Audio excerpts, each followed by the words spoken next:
Ça fait 10 ans que j'ai plus eu de crise ou ce genre de choses. Mais à l'époque, oui, il y avait, ça s'apparente à des formes de crise de paranoïa, je pense. Ça peut traduire sous une forme paranoïaque, c'est-à-dire se sentir l'homme le plus important du monde. Moi, j'ai vécu ça plusieurs fois. Mais c'est pas forcément paranoïaque, parce que moi, je m'imaginais comme un grand bienfaiteur. Donc, grand bienfaiteur, c'est pas paranoïaque du tout.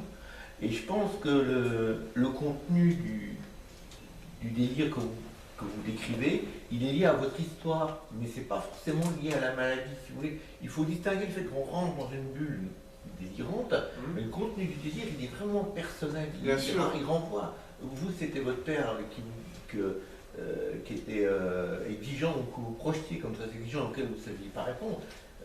Moi, c'était l'inverse. J'étais supérieur à mon père et quelque part, je ne supportais pas. D'accord. Hein, mais je pense c'est vrai, ça. C'est le fait d'avoir une bouffée délirante.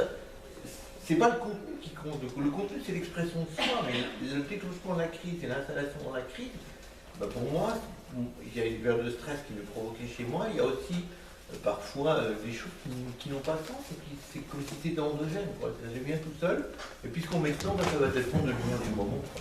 Oui, et c'est tout à fait juste ce que vous dites, puisqu'il y a autant de formes de schizophrénie qu'il y a de formes de personnalité. Ouais. Et donc, du coup, ce qui va marcher pour moi, par exemple, en termes de traitement, c'est aussi ça qui est très difficile, ne marchera pas forcément pour une autre personne. Et par exemple, c'est pas comme le cancer où il y a un traitement qui va plus ou moins marcher sur un panel de personnes. La schizophrénie, c'est un traitement pour une personne, mais comme chaque personne est différente, c'est des traitements qui sont différents souvent. Et chacun, en fonction de notre personnalité, de notre histoire, les crises ne vont pas être les mêmes, ne vont pas être vécues de la même façon. Et je crois que le pire, c'est qu'on n'arrive pas à appeler au secours. Et qu'on ne sait pas, même après, c'est le plus dangereux, ça. Chercher la bonne personne. C'est très difficile. Moi, il m'a fallu beaucoup de temps. Quand j'étais adolescent et que je faisais mes crises, je rentrais chez moi et je m'enfermais dans ma chambre et je disais que je jouais aux jeux vidéo ou que je faisais mes devoirs. Et donc, du coup, mes parents ont mis beaucoup de temps à se rendre compte. Il a fallu de la crise où j'ai secoué violemment mon papa pour qu'il se rende compte. Parce que je cachais, déjà j'avais honte, clairement, et j'avais pas envie d'en parler. Et c'est vrai que, comme en plus il y a des passages où on n'est pas en conscience des choses, ce qui est difficile, c'est comment se soigner ou trouver de l'aide si nous-mêmes on n'a aucune conscience qu'on est malade. Ça, c'est très difficile. Et c'est pour ça que c'est très sournois. C'est parce que moi, là où je travaille, des fois je discute avec des personnes soignées qui me disent « mais non, moi ça va, j'ai pas besoin de mon traitement, je suis pas malade en fait ». Et c'est ça qui est difficile, c'est de se rendre compte qu'on a besoin d'aide en fait. Et ça, c'est très dur. Il y a même une période, disons, où on commence à aller mieux. Et là, justement, on ne veut plus prendre son traitement parce qu'on pense qu'on en est sorti. Et c'est là qu'il faut justement... C'est là qu'il faut... Ouais, c'est très important, je l'ai vécu aussi. C'est vrai que il y a beaucoup de personnes qui prennent leur traitement, ça va mieux et on se dit bah, c'est bon, je suis guéri, j'en ai plus besoin. Et au contraire, c'est le raisonnement contraire qu'il faut avoir, c'est parce que je prends mon traitement que je suis mieux. Et du coup, moi j'avais essayé d'arrêter mon traitement pour voir, et ça n'a pas marché parce qu'au bout d'un mois, je commençais à avoir des crises un peu de paranoïa, des délires. J'ai repris mon traitement très rapidement par contre. J'ai pas eu besoin qu'on me dise reprends ton traitement. Quand j'ai vu que ça revenait, j'ai pris peur, je l'ai repris. Mais c'est vrai que c'est le danger. Et comme tu disais tout à l'heure très justement, il y a une question de conscience. Mais comme dans un premier temps on est dans le déni et qu'on n'est pas dans l'acceptation de la maladie, c'est dur de se soigner. La première étape pour moi c'est réussir à ne plus être dans le déni, à accepter les choses. Une fois qu'on a accepté les choses, qu'on a accepté la maladie, on devient acteur de sa maladie, donc on va prendre son traitement naturellement sans qu'on ait besoin de nous le dire. En fait. Mais le traitement, en fait, il ne supprime pas la maladie, il l'enfouit juste au plus profond. Et, le traitement permet de stabiliser. C'est ça, c'est vrai. Ça reste au fond. Je pense que si j'arrêtais le traitement, ça remonterait... Ah oui, probablement. Non, aussi la perception, par rapport à la perception, on dit on décalage avec la réalité, mais finalement c'est plus la réalité parce que ça se trouve c'est nous qui avons raison et les personnes qui disent, je sais pas comment expliquer, mais... on a tous une forme de réalité en fait. Oui, c'est ça. Le paranormal, tout ça, les fantômes, etc. Les gens qui voient des fantômes, etc. On ne sait pas c'est ce qui est vrai, ce qui n'est pas vrai.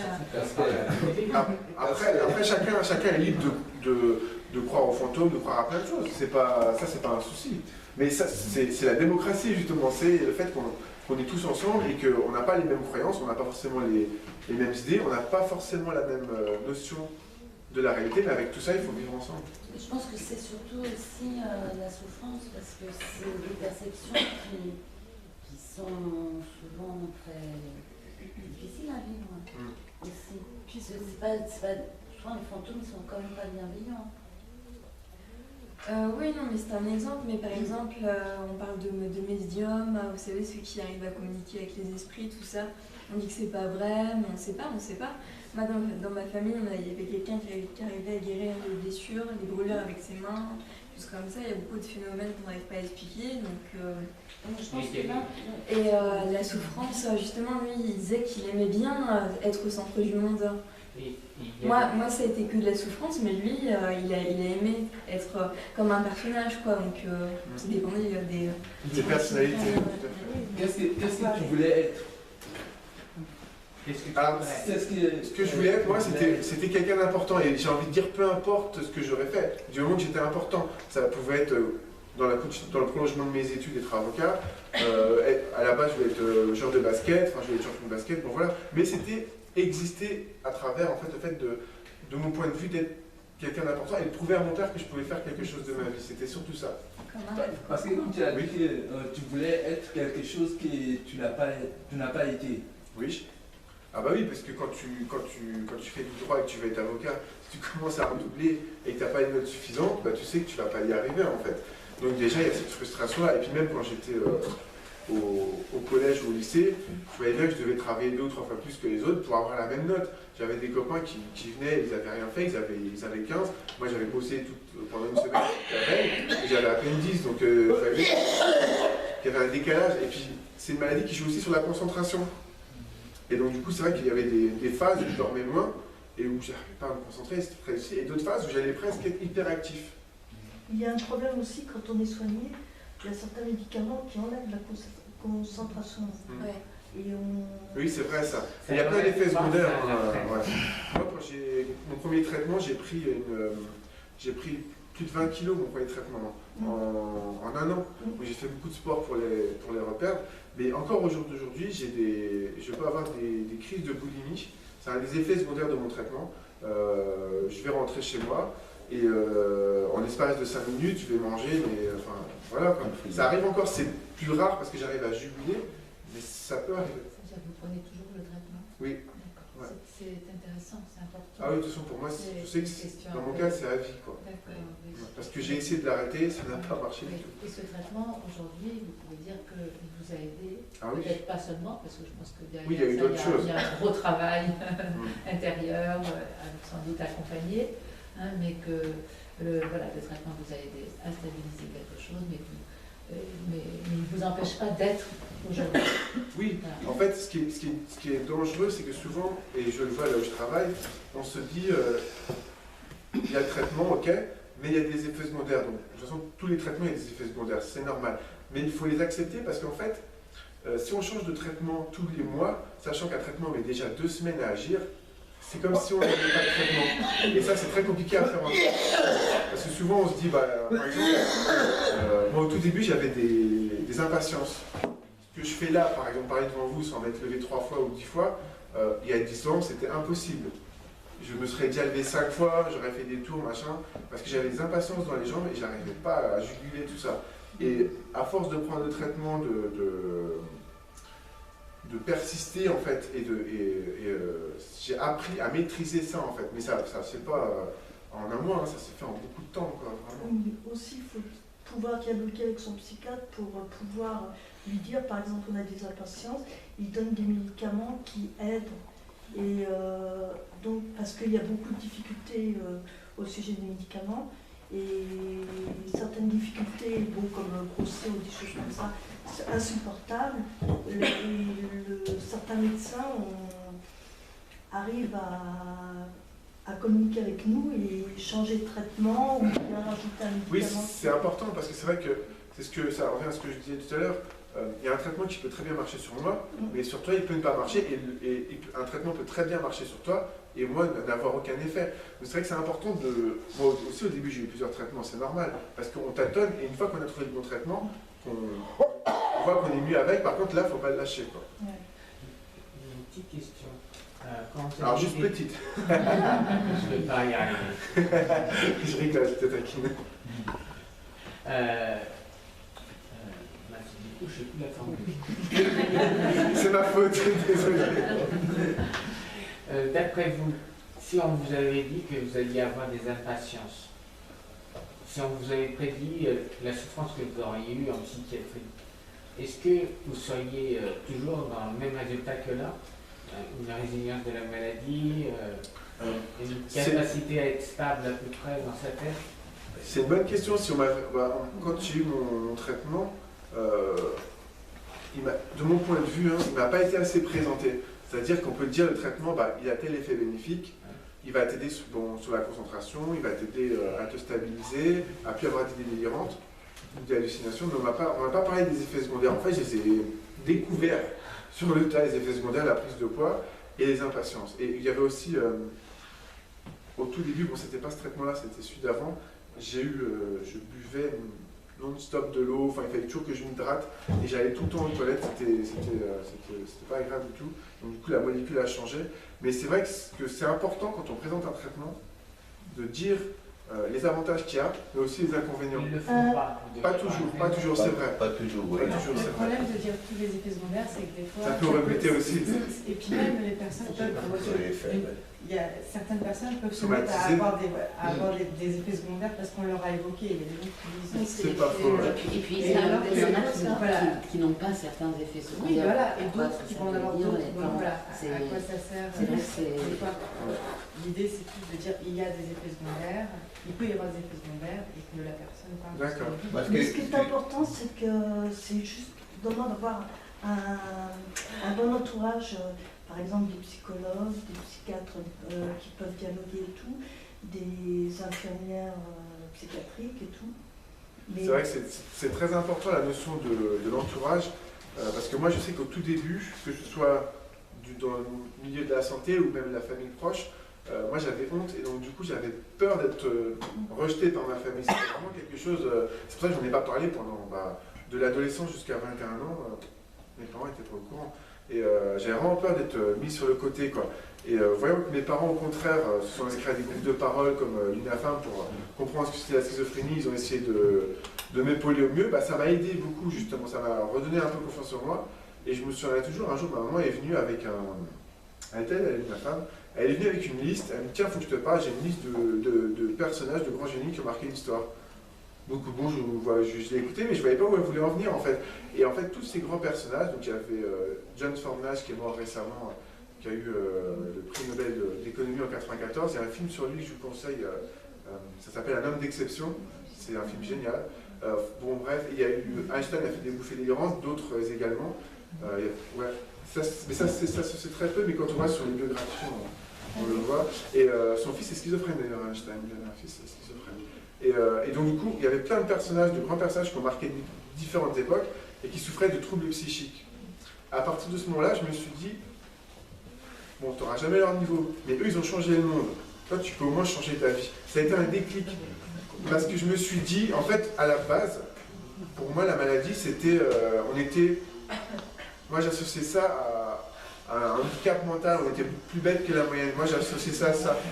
Et quand j'ai eu la preuve que c'était pas vrai, ça m'a fait beaucoup de bien en fait.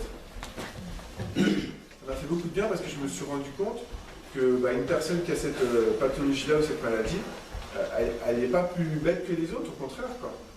Même en général, on dit qu'ils sont plus intelligents. Oui. Chacun des dons, oui. En fait, il y a de récentes études qui démontrent que la schizophrénie, c'est une inflammation du cerveau. Donc ce sont des... j'ai lu ça récemment dans son site. Ouais, moi je suis. Vous n'êtes pas d'accord? Je suis un peu. Sceptique. Sceptique, merci. Vous n'étiez pas dans le mode scolaire, Parce que. vous n'étiez pas dans le mode scolaire, c'est pour ça que vous ne réussissiez pas. C'est comme moi. On dit que je suis intelligente, mais j'arrive pas forcément à avoir des bonnes notes. Et c'est parce qu'on n'est pas dans le mode scolaire. Et ça, c'est dû à la maladie, c'est quelque chose. Ouais. C'est comme être, vous savez, pas lobotomisé, mais cadrée, aller dans un sens, juste dans ce sens, et être structurée. Oui, voilà, profiler, structuré. Trompez-vous sur le fait que scolairement vous soyez adapté ou pas. Moi, je suis hyper adapté scolairement. J'ai sur mon cadre de polytechnique, c'est pas la filière, c'est pas facile du tout. Ça ne m'a pas empêché de développer une maladie maniaco-dépressive après, quoi. C'était pas du tout. Ça s'est déclenché très tard parce que j'avais plus de 21 ans, mais j'étais pas du tout en échec scolaire, tout au contraire. Mais vous n'avez pas tout à fait la même maladie. Oui, enfin, qu'il la raconte, je me sens pas très loin. J'étais pas en échec scolaire, j'étais juste en moyenne, quoi. Non, c'est une question d'histoire personnelle. Tout le monde m'a peut-être dit la même chose de moi. Oui, mais c'est pas exactement la même maladie, là. D'ailleurs, pour moi, on s'est posé la question.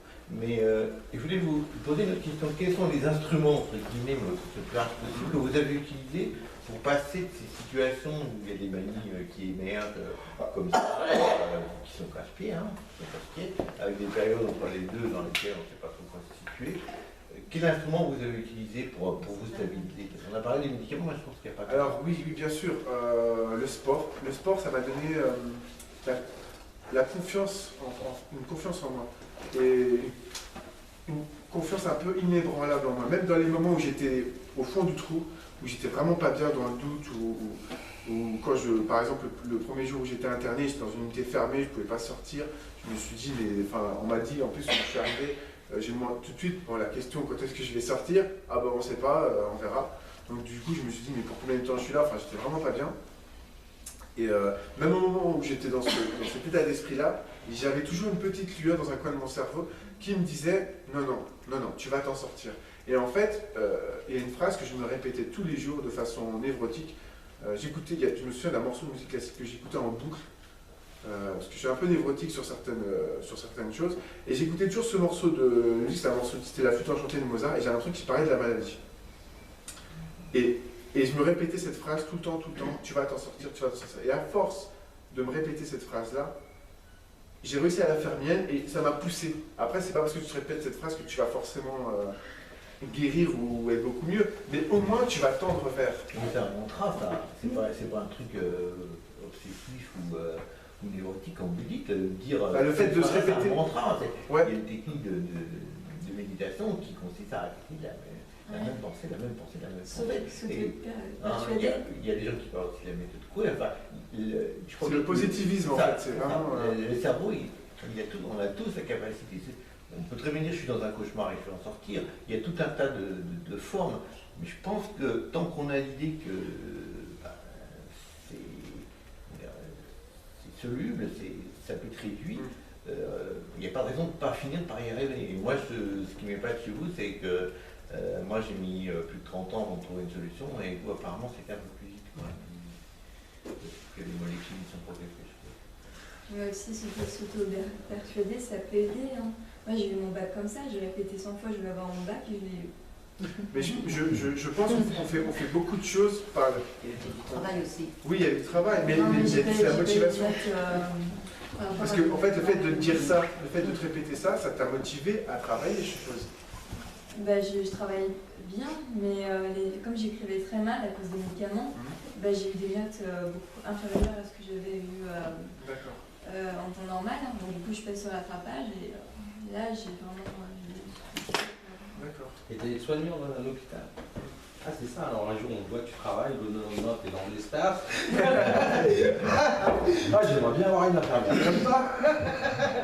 Aujourd'hui, pas petit cacheton, on va s'inviter. Non, mais comment tu fais pour gérer les deux? En fait, c'est une bonne question. Le premier jour où j'ai été dans l'hôpital où j'avais été interné, c'est une très bonne question ça. Parce que le premier jour où j'ai été dans cet hôpital, j'étais dans la même unité dans laquelle j'avais été en tant que soigné. Ça m'a fait drôle et j'étais pas à l'aise. Je vais te dire franchement, le premier jour j'étais pas bien. J'ai lu le dossier d'un patient, d'une personne qui était là et à l'époque où j'y étais encore. Et ça m'a rappelé un peu certains moments, ça m'a rappelé mon histoire parce qu'il y avait des corrélations, des choses qui s'entrecoupaient, puis il y avait des similitudes. Et j'ai eu besoin de m'asseoir quelques instants pour vraiment reprendre mes esprits. Et après c'est revenu, mais c'est vrai que sur le moment, ça n'a pas été évident. Ouais. Comment tu tu as fais, les réussi à patients, ils te gérer connaissent.